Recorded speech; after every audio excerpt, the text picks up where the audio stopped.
prazer estar com os irmãos mais uma vez. Vamos abrir nossas Bíblias em Lucas, capítulo 15, passagem muito conhecida. A partir do versículo 11, não vamos ler a passagem toda, vamos ler só um pedacinho e vamos falar dos restantes dos versículos no decorrer da mensagem. É a parábola do filho pródigo. E diz assim, Lucas 15, a partir do versículo 11. Continuou: certo homem tinha 2 filhos, o mais moço deles disse ao pai: dá-me a parte dos bens que me cabe, e ele lhes repartiu os haveres. Passando muitos dias, o filho mais moço, ajuntou tudo que o seu pai lhe dera, partiu para uma terra distante, e lá dissipou todos os bens, vivendo dissolutamente. Amém. Senhor Deus, te agradecemos mais uma vez por estarmos aqui, Senhor. Mais uma vez pedimos que Tu nos abençoe, Pai, e te agradecemos, Senhor, por tudo que vai ser feito hoje à noite, Pai, que já foi feito e que ainda será reverberando durante a semana, durante nossas vidas, Pai. Muito obrigado por tudo, nós te agradecemos em nome de Jesus. Amém. Podemos assentar? Então, já pegamos sobre essa palavra, já foi usada inúmeras vezes, continua sendo. A Bíblia se renova a cada dia e hoje nós vamos vê-la através dos olhos não do filho nem do pai, mas através dos olhos da graça. Eu estava, inclusive hoje de manhã, eu falei, nossa, o pastor vai falar tudinho da graça hoje, então não para nada também, né? E já aconteceu algumas vezes aqui na igreja, talvez vocês às vezes você não sabe, mas o pessoal que estava comigo na juventude já tinha percebido isso. Às vezes a gente tratava de um assunto na escola dominical de manhã e o pastor trazia esse mesmo assunto à noite, na pregação da palavra. E isso me enchia de felicidade, porque era aquilo mesmo que tinha que ouvir, era só uma confirmação. E hoje, então era com medo que o pastor gastasse tudo e deixasse um pouquinho para mim. Então hoje a gente vai falar dessa que Deus me levou. A gente poderia falar da graça de Deus em toda a Bíblia. Em toda a Bíblia há a manifestação da graça de Deus.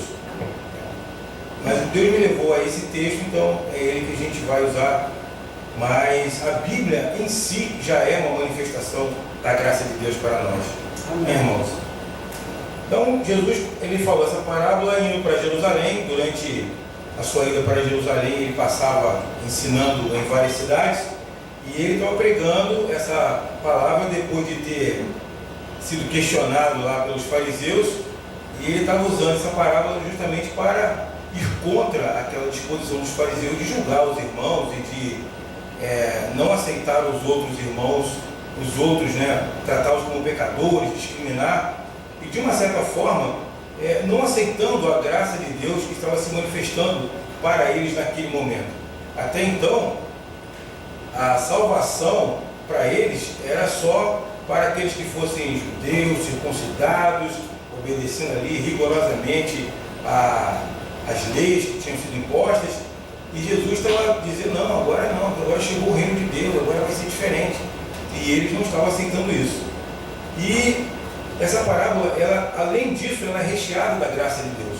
E a gente vai usar para não só falar da graça em relação a tudo que aconteceu, como foi que aconteceu, como também trazer isso para os nossos dias, para ajudar a gente a fortalecer, para nos ajudar no fortalecimento da nossa fé, para a gente ver que Deus é o mesmo Deus de ontem, de hoje e será eternamente. A graça de Deus continua atuando em nossas vidas, tanto a graça comum quanto a graça salvífica, salvadora, que foi dada a todos aqueles que aceitaram Jesus Cristo como Senhor e Salvador. Então, vamos começar aqui, no capítulo 11 a 16, a gente vê aqui a natureza humana atuando. Cadê o versículo? Está aqui, sumiu aqui, mudou de página. Aqui no versículo 11 diz assim: continuou certo homem, tinha 2 filhos, o mais moço disse, pai, dá-me a parte dos bens que lhe cabe. Ele repartiu e passando muitos dias, o filho mais moço, ajuntando tudo que era seu, partiu para uma terra distante, e lá dissipou todos os seus bens, vivendo dissolutamente. Depois de ter consumido tudo, sobreveio àquele país uma grande fome e ele começou a passar necessidade. Até aqui. Então a gente vê aqui a natureza humana. A gente pode pensar, poxa, mas que menino ingrato esse, né? A julgar pelo relato que a gente tem desse senhor aqui na Bíblia, ele era um homem de posses. Aquele menino devia viver numa família, numa casa boa, né? Ele tinha gado, tinha empregados e tudo mais. O que levaria um homem, um jovem nessa circunstância, a querer ser a casa dos pais? Será que o pai era opressor? Será que ele trabalhava muito, né? Porque mais tarde a gente vai ver que o irmão, quando estava vendo a festa de reconciliação, o irmão estava vindo do campo. O que teria provocado isso, né? Será que o que aconteceu para que esse fato se consumasse? Bom, não precisa muito não, essa é a nossa natureza. Eu acredito que deve ter sido tédio ou simplesmente a vontade de pecar. Ele olhou para a grama do vizinho, achou que era mais verde e quis fazer assim. Nós fazemos isso desde que nós abrimos a primeira brecha. Tem sido assim. Se a gente for julgar esse rapaz, nós estaríamos sendo injustos também. Porque Adão também fez isso. Nós fizemos isso com Adão. Nós juntos, como humanidade. Deus nos deu tudo. Deus deu-nos um planeta maravilhoso, tudo perfeito, tudo que Deus construiu era bom. Nós tínhamos tudo à nossa disposição. Deus nos deu Eva. Amém, irmãos? Amém, né? As esposas são uma bênção. Então, Deus nos deu Eva, e não deu nem sogra nessa época, desculpem sogras aí. Sempre que eu falo isso, eu dou, não pode deixar passar. Então, Deus nos deu tudo de bom. E mesmo assim, o que nós fizemos como humanidade? Nós pecamos. Ouvimos a serpente, desprezamos tudo aquilo que Deus tinha construído para nós, para nosso usufruto, e pecamos. Então, nesses versículos, a gente fica imaginando o que poderia ter feito aquele jovem numa posição tão confortável, que de repente era almejada por muitos daquela época. A gente sabe que a vida, na época de Jesus Jesus vivia numa região dominada por Roma. A vida ali não estava fácil para ninguém, Parecia até um regime político que a gente está vivendo, que alguns países vivem, não o nosso, em que o negócio não está bom para ninguém. E diante daquela situação, aquele jovem que tinha uma situação muito favorável, resolve abandonar tudo. Para quê? Abandonar pai, abandonar família, abandonar trabalho, abandonar tudo para viver dissolutamente. Essa é a nossa natureza, a natureza do homem caído. A natureza do homem caído é como se tivesse uma balança que tivesse descalibrada. E essa balança descalibrada, ela sempre pesa mais para o lado do pecado. Então, tudo que a gente fizer, todos os nossos pontos de vista, se não tiver sendo ajudado pelo Espírito Santo, ele sempre vai fazer a gente tender para o pecado. Você vê que todas as coisas boas que a humanidade inventa, alguém dá um jeito de reverter o negócio para o mal, Seja o celular, o cara quebra a senha do celular e entra, invade não sei aonde. Computador, o cara usa o computador para roubar o dinheiro do banco.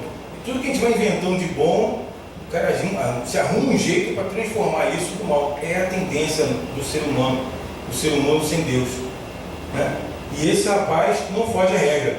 E ele vai lá, iludido pelo pecado, cego pelo pecado, e ele pede ao pai a parte dele e vai embora sem se importar com nada e destrói tudo que havia sido construído ali pelo pai, pelo trabalho deles, em farras, em bebedices, com prostitutas e tudo mais.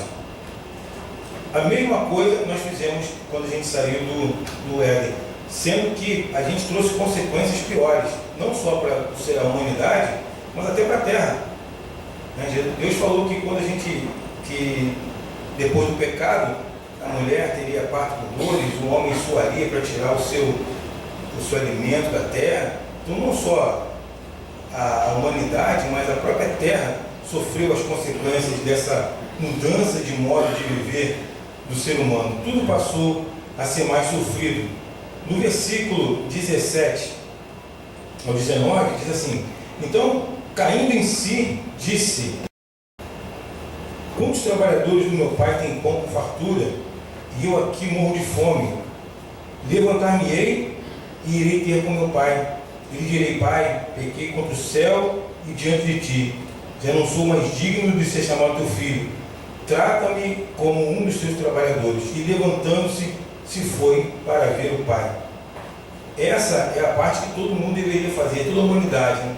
Cair em si, reconhecer a bondade de Deus, reconhecer aquilo que Deus tem feito e se voltar para Deus. A terra distante em que ele estava, para nós hoje, fazendo uma analogia com a nossa situação atual, essa terra distante é o homem afastado de Deus. Essa terra distante, ela não se refere à distância física do lar, ela não se refere à distância física da casa do Pai, mas ela fala de uma alienação do coração, de um afastamento de Deus.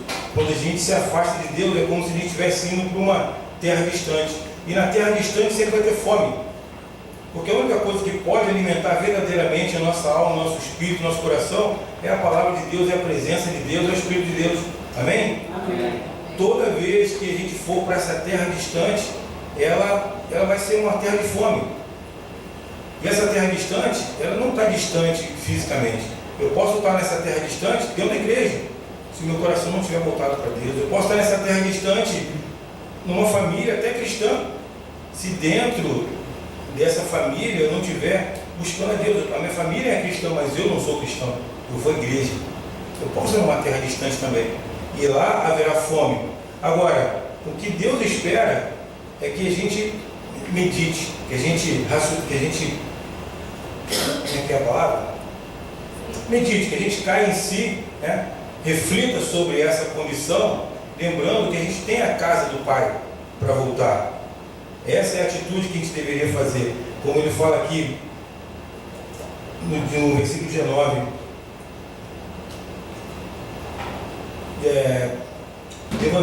18, aliás, né? Levantar-me-ei e irei ter com meu pai, e lhe direi: pai, pequei contra o céu e diante de ti. É isso que todo ser humano deveria fazer, mas nem todo mundo tem essa coragem. Nem todo mundo tem essa coragem.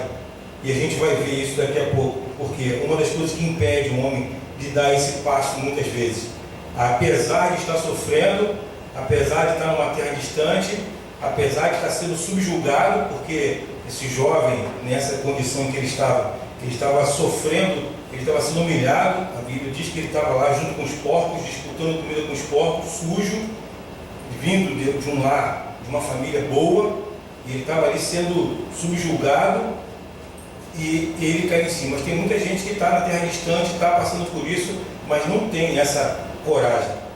Nos versículos 20 a 24, o que acontece? E ele, levantando-se, foi para ver seu pai. Vinha ele longe ainda, quando seu pai o avistou, e compadecido dele, correndo, o abraçou e o beijou. E o filho lhe disse: pai, pequei contra o céu e diante de ti. Já não sou digno de ser chamado teu filho. O pai, porém, disse aos seus servos: trazei depressa a melhor roupa, vestiu, ponde-lhe um anel no dedo e sandália nos pés, e trazei também e matai um novilho cevado. Comamos e regozijemo-nos, porque este filho estava morto e reviveu, estava perdido e foi achado, e começaram a regozijar-se. A partir do momento que ele toma a decisão de voltar, a restituição é imediata. Ao mínimo sinal de arrependimento, ele estava longe ainda, quando ele estava voltando para casa, o pai já chegou, já o abraçou, já o beijou. Antes mesmo que ele terminasse a sua declaração aqui, o pai já falou: olha, traga umas roupas limpas, vamos restituir. Tragam sandálias, tragam um anel. É o mínimo sinal de arrependimento, o pai o restituiu na sua totalidade. Com as vestes, né? A sua dignidade ali foi restaurada, a sua condição de filho foi restaurada, pois o pai nunca deixou de amá-lo. E às vezes as pessoas não percebem isso. Quando ele saiu de casa, o pai queria que ele saísse de casa? Não. Mas ele impediu? Não. Olha, Adão e Eva estavam no paraíso. Deus queria que eles pecassem? Não. Mas Deus os impediu? Não. Então, Deus ele não vai impedir de nos rebelarmos contra Ele, se essa for a nossa vontade. No entanto, esse nunca será o desejo de Deus. Amém? Deus nos ama. Deus ele não quer ver ninguém em terra distante, Ele quer todo mundo em casa, pertinho, se regozijando e trazendo outros perdidos. Deus nos ama.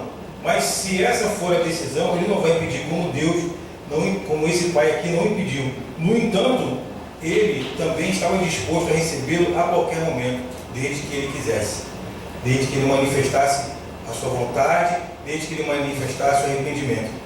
No versículo 25 a 32, para terminar a leitura, assim: olha, o filho mais velho esperou no campo, e quando voltava, ao aproximar-se da casa, ouviu a música e as danças. Chamou um dos criados e perguntou-lhes o que era aquilo. Ele informou: veio teu irmão, e teu pai mandou matar um novilho cevado, porque o recuperou com saúde. Ele se indignou e não queria entrar. Saindo, porém, o pai procurava conciliá-lo, mas ele respondeu a seu pai: há tantos anos que te sirvo, sem jamais transgredir uma ordem tua, e nunca me deste um cabrito sequer para alegrar-me com os meus amigos. Vindo, porém, este teu filho, que desperdiçou os teus bens com meretrizes, tu mandaste matar para ele um novilho cevado. Então lhe respondeu o pai: meu filho, tu sempre estás comigo, tudo que é meu é teu. Entretanto, era preciso que nos regozijássemos e nos alegrássemos, porque o teu irmão que estava morto reviveu, estava perdido e foi achado. O filho mais velho, representando ali os fariseus ali da época, ele estava muito indignado e com ciúme, porque ele achava-se um merecedor. Eu estou aqui, cumpro tudo direitinho, faço tudo que o senhor manda, sou obediente, estou trabalhando lá, dando duro. E esse cara que pega a parte dele, vai lá, gasta tudo, e quando volta tem festa, e eu? O senhor nunca me deu um cabritinho para fazer um churrasquinho com meus amigos, nem nada. E mesmo assim, ele estava cego pelo ciúme. Ele não estava conseguindo ver o que estava além daquele ato, que para ele era uma traição. Bom, eu fiquei aqui, ele foi. Gastou, eu fiquei aqui, continuei trabalhando para manter tudo isso aqui. Ele volta, tem festa, e eu? Ele sentiu insumado, ele sentiu traído. Entretanto, não era essa a visão que o pai tinha dele.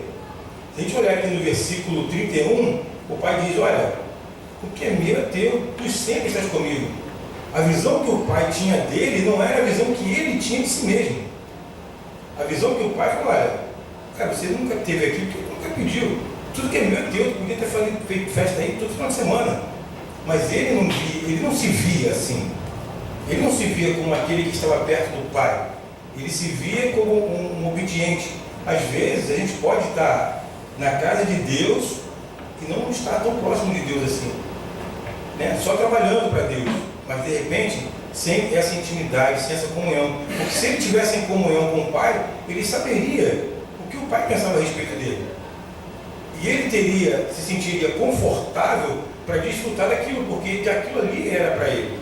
É da mesma forma, Deus ele nos deu tudo em Cristo Jesus, para que nós tenhamos uma vida feliz, uma vida de fé, uma vida de esperança, sabendo que nós espera lá na glória. Mas se a gente se afastar dessa visão, o que a gente vai olhar? A gente vai olhar para aqui, a gente vai olhar para agora, a gente vai olhar para a dificuldade, a gente vai olhar para a adversidade, esquecendo que Jesus conquistou tudo isso para nós. A vida humana, a gente já viu aqui, é uma vida de trabalho. A vida humana, ela tem os seus percalços, porque isso aqui é uma passagem, e o terreno não é plano, mas isso vai passar. E é essa a visão que a gente tem que ter, confiando na graça de Deus.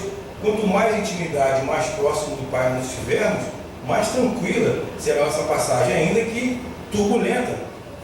Jesus estava com os discípulos no barco, os discípulos se desesperaram. Por quê? Eles estavam no barco, mas eles não estavam ali com aquela intimidade com Cristo.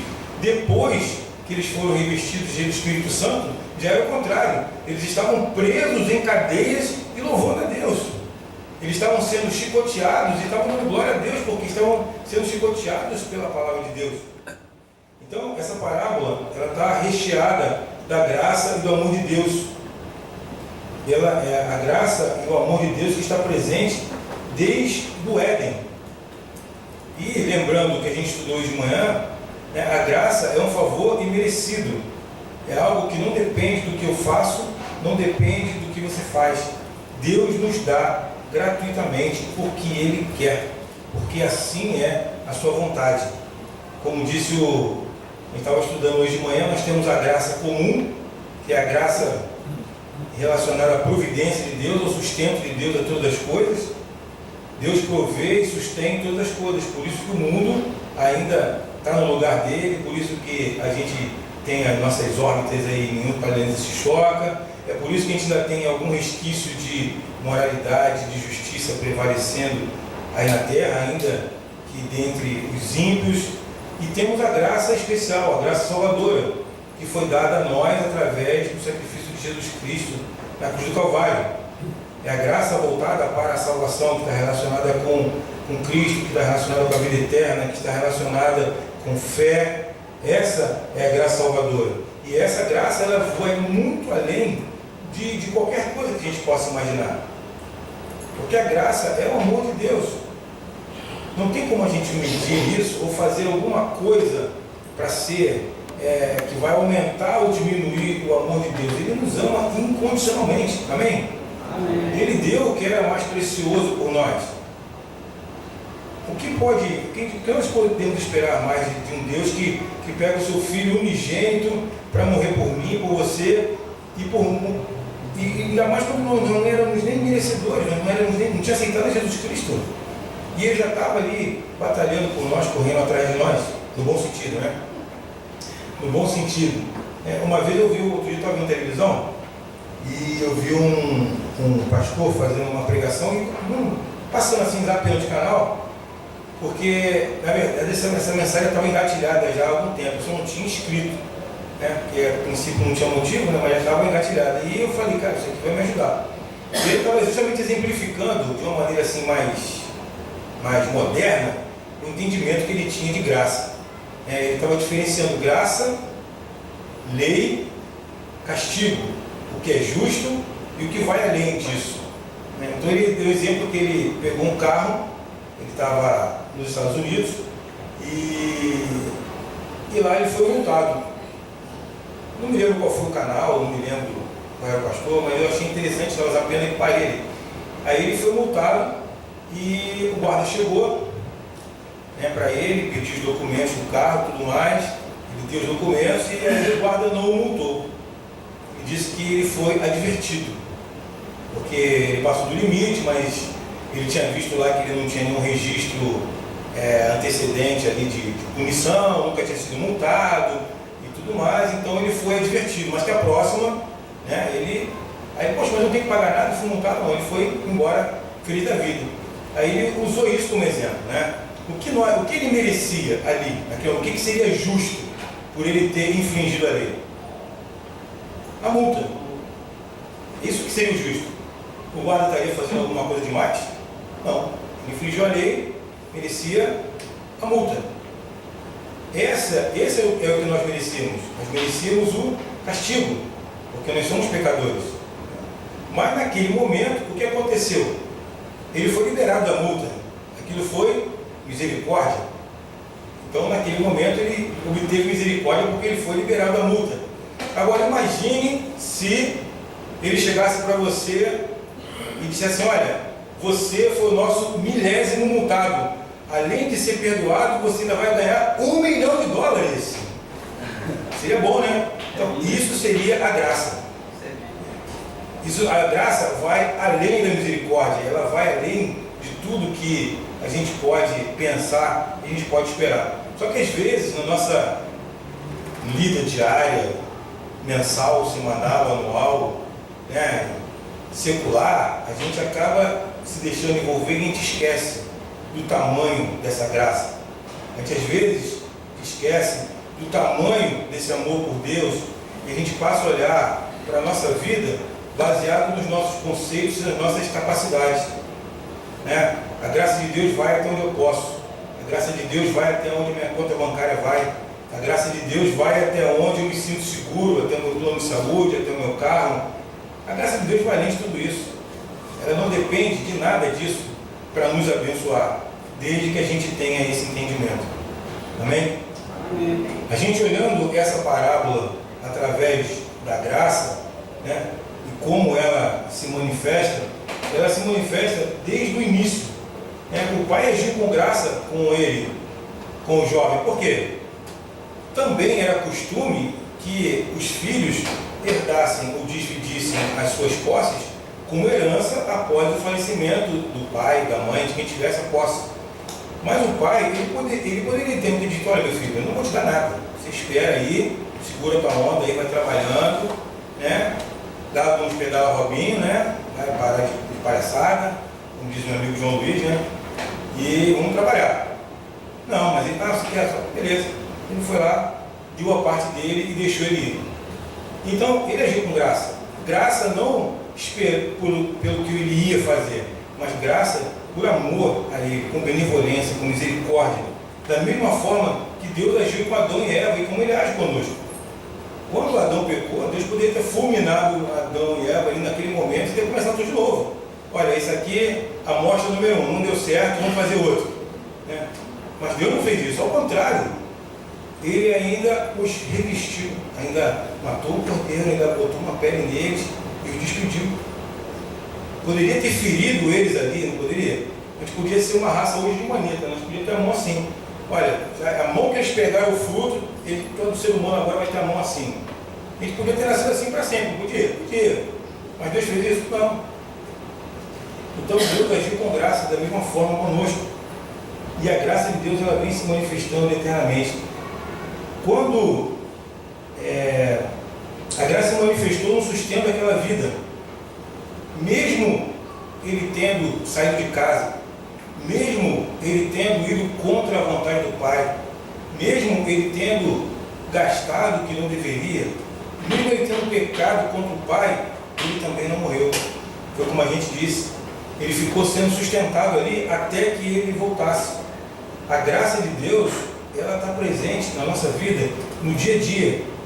Até em terras distantes, Deus pode manifestar a graça dele nas nossas vidas. Amém? Amém. Da mesma forma que o pai não queria que aquele jovem estivesse onde ele estava, Deus não quer que ninguém esteja em terras distantes. Deus, você está onde você quer estar. Mas o local mais seguro não é você estar onde você quer estar, é você estar onde Deus quer que você esteja. Amém? Muitas vezes a gente faz escolhas sem consultar a Deus, sem buscar a Deus, e nós vamos embora, vamos seguir. Esse é o caminho natural. E às vezes o negócio não funciona muito bem. E aí a gente reclama. Mas será que se ali era o local que Deus queria que eu estivesse? Será que eu estou onde Deus queria que eu estivesse ou onde eu quero estar? Então, estar onde Deus está é o melhor caminho. Mas mesmo em terras distantes, e mesmo quando a gente está onde Deus não quer, Ele pode manifestar a graça dele. E a gente deve confiar no amor dele, deve confiar na sua misericórdia, como ele sustentou a vida daquele jovem durante todo aquele tempo. A graça de Deus nessa parábola, ela se manifesta também no reconhecimento do pecado. Deus dá a oportunidade do homem de reconhecer o seu pecado. Quando você ouve a palavra de Deus, Deus está te dando a oportunidade de se arrepender. Deus está te dando a oportunidade de mudar. Cada vez que você é exposto à palavra de Deus, seja no estudo, seja na pregação, seja vendo uma peça que tenha um cunho cristão, Deus está dando uma oportunidade de a gente mudar em alguma coisa, de a gente aprender alguma coisa. Basta que a gente esteja com o coração aberto para ouvir e dali tirar alguma coisa. Não depende de quem é o pregador, não depende de quem o que você está escutando, depende da terra, depende de como você vai ouvir. É como a parábola do semeador. A parábola do semeador, ele vem semeando, algumas sementes caem na beira da estrada, outras caem em terras frutíferas e produzem bastante, outras caem no meio das pedras que não produzem nada, ou produz pouco e morre logo em seguida, quando vem a tribulação, e outras são sufocadas ali pelas vicissitudes da vida, são aquelas que caem entre os espinhos. Mas se a gente perceber, o semeador é um só. Se a gente perceber, a semente, que é a palavra, é uma só. O que muda é o solo. O que muda é o solo. E o solo, a Bíblia ensina que é o nosso coração. Então, não depende do pregador. Não depende da semente, porque a semente é uma só e o semeador é um só. Depende de como a gente recebe e de como a gente trata a palavra que vem para nós. A graça se manifestou no reconhecimento do pecado. Ao cair em si, ele volta ao Pai e recebe a restauração.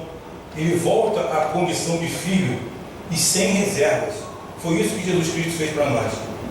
A gente estava nessa condição, afastado, em terra distante, sujos, humilhados, acorrentados, escravizados pelo pecado, mas quando nós tivemos a oportunidade, nós nos arrependemos e nos voltamos para o Senhor, Ele nos restituiu através do sangue de Cristo. Amém?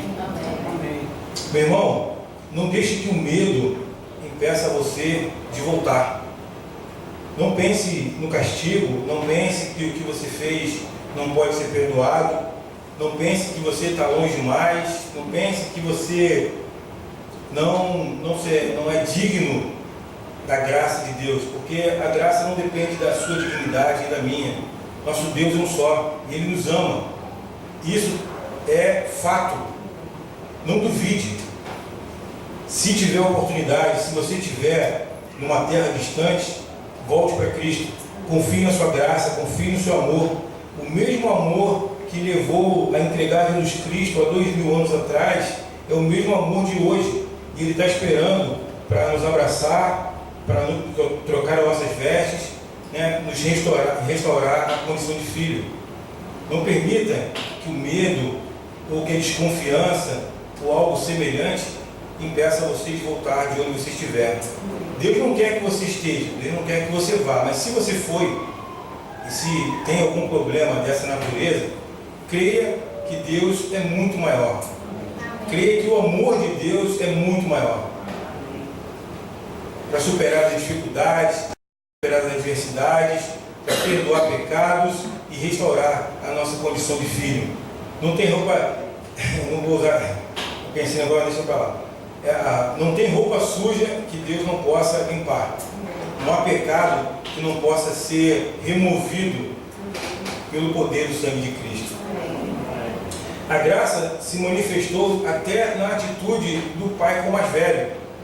O mais velho chega e se sente indignado, se sente aborrecido, se sente traído por Deus não pelo pai, que para aquele irmão dissoluto, gastador, mulherengo, beberrão, acabou com as riquezas da família, foi lá, destruiu a parte dele. Para ele tem festa, para mim não. Eu que estou aqui. Esse, inclusive, era o argumento dos fariseus. Não, publicano, não, aqueles caras não tem que ser salvo, não, que salvo nada, eles não estão na lei, não querem, estão fazendo coisa errada de Deus, estão aí do lado dos romanos. Não, esse pessoal não, eles eram discriminatórios. Apesar da atitude do mais velho, o que o pai fez? O pai o deixou? Não, a palavra de Deus diz que ele não queria entrar, o pai saiu e foi atrás dele.